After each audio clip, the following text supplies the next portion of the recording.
guys, what's up? It's Mandy. For this week's video, I am going to be showing you guys how I take my Instagram pictures as well as how I edit them. And since this video is all about Instagram, definitely be sure to follow me on Instagram and on all of my other social medias as well. And you should totally comment down below what app or editing software you use to edit your Instagram pictures on. And without further ado, let's just get into the video. All the Instagram pictures that are up on my feed right now, I have taken on my DSLR camera, which is a Canon Rebel T6i. Some people really like taking pictures on their phone, but me personally, I just prefer the look of pictures when they're taken on an actual camera. It's honestly just a personal preference. Now, in terms of shooting and who actually takes my pictures, I will usually have my sister take them. More recently, my friend Aussie has been really loving taking pictures, so she will usually help me with that as well. But in reality, I don't have a personal photographer following me around every day. So sometimes I will actually take pictures on my own. Now, since my camera has Wi-Fi, it is able to connect to my phone wirelessly, and I just use the Canon app on my phone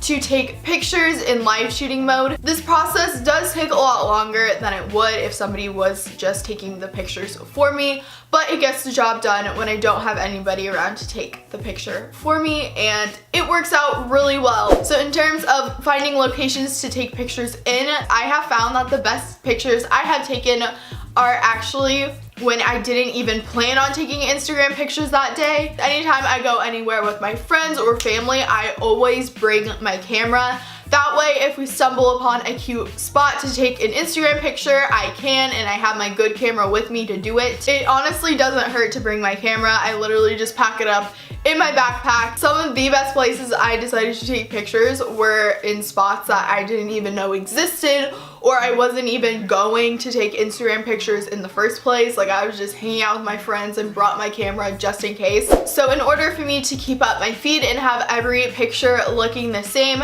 I will definitely think about what I'm wearing and how that will take into account of my picture. Honestly, just coordinating your outfit to fit your feed is definitely very important and something I would definitely think about. I love looking at Pinterest boards and other Instagram accounts to get inspiration for outfits, locations, angles, poses, all of that stuff. So if you know kind of the look you're going for the certain picture, it'll make your life so much easier. I personally like the look of very candid shots, so you won't see me smiling or looking straight at the camera in pretty much any of my Instagram pictures, but that's just what I personally like. So finding your preference and finding what you like in a picture is super important. If you don't know what you want in a picture, the person taking the picture for you won't know either. So after I've taken the pictures and imported it onto my phone and chosen the ones I like the best, I will then go in and edit the pictures.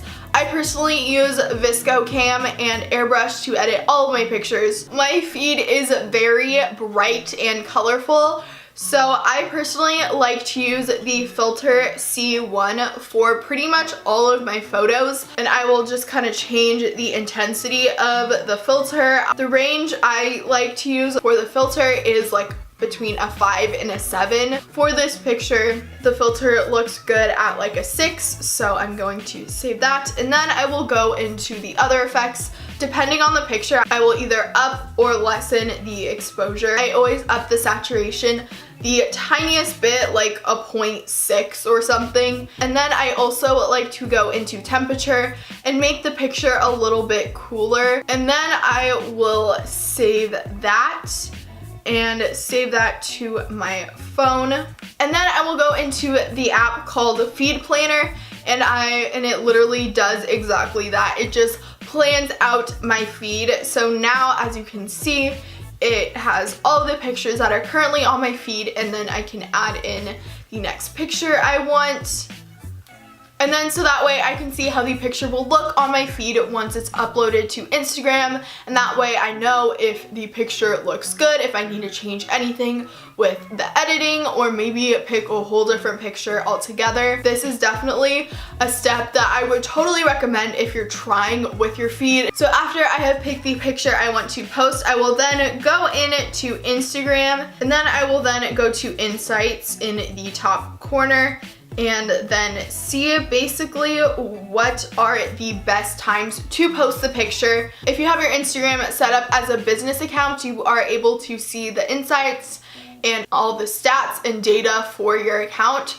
So if you don't have that, I would definitely recommend doing that. All you need to do is link it to a Facebook account. And then I will click on followers, and then I will scroll to see the best times to post my pictures. So for example, today is a Sunday. My followers are the most active at 6 p.m. So therefore I would post my picture at 6 p.m. Finding the best time to post your picture is crucial if you want to grow your platform and reach as many people as possible. So this is something I would definitely recommend. It totally works. I definitely see the difference in my likes and impressions when I post at a specific time rather than posting the picture just whenever. So that is how I take and edit my Instagram pictures. It's definitely a process, and I try really hard on my feed and for it to look good. So definitely go follow me on Instagram. All of my social medias are linked down below for you guys. If you enjoyed this video, definitely give it a thumbs up